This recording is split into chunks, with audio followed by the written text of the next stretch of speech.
Hi friends, welcome back to my channel. ఎలా ఉన్నారండి? నేను చాలా బాగున్నాను. నా ఛానల్ని మీరు ఫస్ట్ టైం చూసినట్టయితే లైక్ చేయండి, షేర్ చేయండి, సబ్స్క్రైబ్ చేయడం మాత్రం మర్చిపోవద్దు. చికెన్ కర్రీ ఎలా ప్రిపేర్ చేయాలో తెలుసుకుందాం. చాలా ఈజీగా ప్రిపేర్ చేయొచ్చు, చాలా టేస్టీగా ఉంటుంది. అది ఎలా ప్రిపేర్ చేయాలో, దానికి కావాల్సిన ఇంగ్రీడియంట్స్ ఏంటో చూసేద్దాం.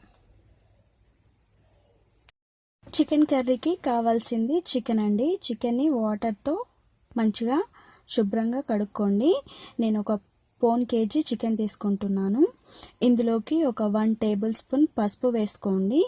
ఒక 1/2 చెక్క నిమ్మరసం కూడా వేసుకొని మంచిగా మిక్స్ చేసేసుకోండి.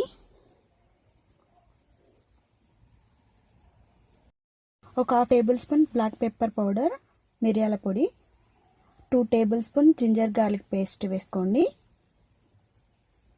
నెక్స్ట్ ఒక 1/2 టేబుల్ స్పూన్ ధనియాల పొడి అండి, 2 tablespoon red chilli powder అండి. మీకు స్పైస్ ఎక్కువ కావాలనుకుంటే కొద్దిగా ఎక్కువ యాడ్ చేసుకోండి. చూడండి, అన్నీ వేసేసుకున్నాం కదా, మంచిగా కలిపేసుకొని ఒక 15 నిమిషాలు సైడ్కి పెట్టేసుకోండి. నెక్స్ట్ ఇప్పుడు పోపు కోసం అండి, ఒక 12 లవంగాలు తీసుకోండి, 2 యాలకులు తీసుకుంటున్నాను. ఒక రోట్లో వేసుకొని దంచుకోండి. లవంగాలు యాలకులు దంచుకున్న దాంట్లోకి ఒక 15 నుంచి 20 వెల్లుల్లి రెబ్బలు వేసుకొని దంచుకోండి. మరి మెత్తగా కాకుండా కచ్చపచ్చగా కొద్దిగా దంచుకొని పెట్టుకోండి. నెక్స్ట్ ఒక పెద్ద సైజు ఆనియన్ కట్ చేసుకోండి. ఒక టమాటా కూడా కట్ చేసుకొని పెట్టుకున్నాను. పోపు కోసం స్టవ్ వెలిగించి ఒక గిన్నె పెట్టేసుకొని అందులోకి ఒక 5 టేబుల్ స్పూన్ ఆయిల్ వేసుకోండి. ఆయిల్ హీట్ అయ్యాక మనం ముందుగా దంచుకొని పెట్టుకున్న లవంగాలు, యాలకులు, వెల్లుల్లి రెబ్బలు దంచుకొని పెట్టుకున్నాం కదా, అది ఇందులో వేసుకొని కలిపేసుకోండి. ఆనియన్స్ వేసుకోండి. ఆనియన్స్ కొద్దిగా ఎక్కువే పడుతుంది.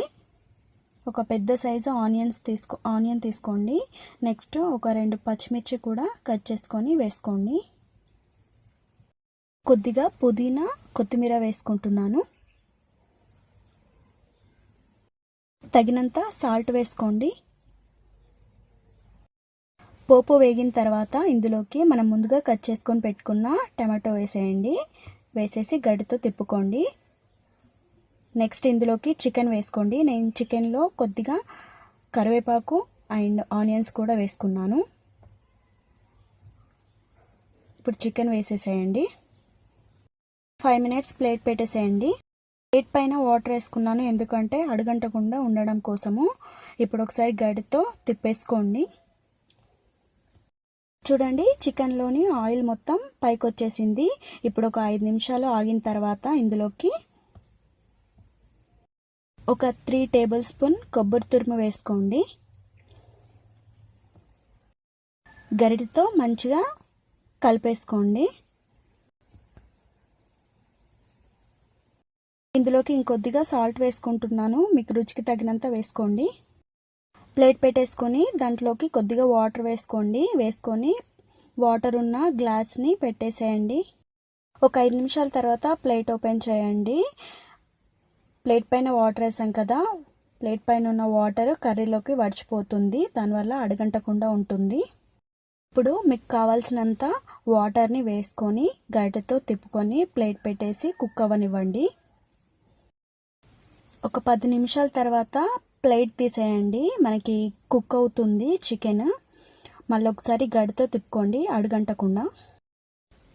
మళ్ళీ ఆ విధంగానే ప్లేట్ పెట్టేసుకొని మళ్ళీ 10 మినిట్స్ కుక్ చేసుకోండి. చికెన్ ఉడికిందో లేదో తెలుసుకుందాం. చికెన్ పీస్ తీసుకొని ప్లేట్ పైన వేసుకోండి. గడితో ఆ విధంగా ప్రెస్ చేయండి. మనకి పీస్ కట్ అయిపోతే చికెన్ ఉడికిపోయినట్టేనండి. ఇప్పుడు చికెన్ ఉడికింది. ఇందులోకి 1 టేబుల్ స్పూన్ ధనియాల పొడి, కట్ చేసుకొని పెట్టుకున్న కొత్తిమీర వేసుకొని ఒక 1 మినిట్ ఆగేసి స్టవ్ ఆఫ్ చేసేసేయండి. చికెన్ కర్రీ రెడీ అయిపోయింది. చాలా ఈజీగా ప్రిపేర్ చేసుకున్నాం కదా, మీరు కూడా ఒకసారి ట్రై చేయండి. చాలా టేస్టీగా ఉంటుంది. చూసారు కదా, నా వీడియో మీకు హెల్ప్ఫుల్ అవుతుందని అనుకుంటున్నాను. హెల్ప్ఫుల్ అయితే తప్పకుండా నా ఛానల్ని మీరు లైక్ చేయండి, షేర్ చేయండి, సబ్స్క్రైబ్ చేయడం మాత్రం మర్చిపోవద్దు. Thank you for watching.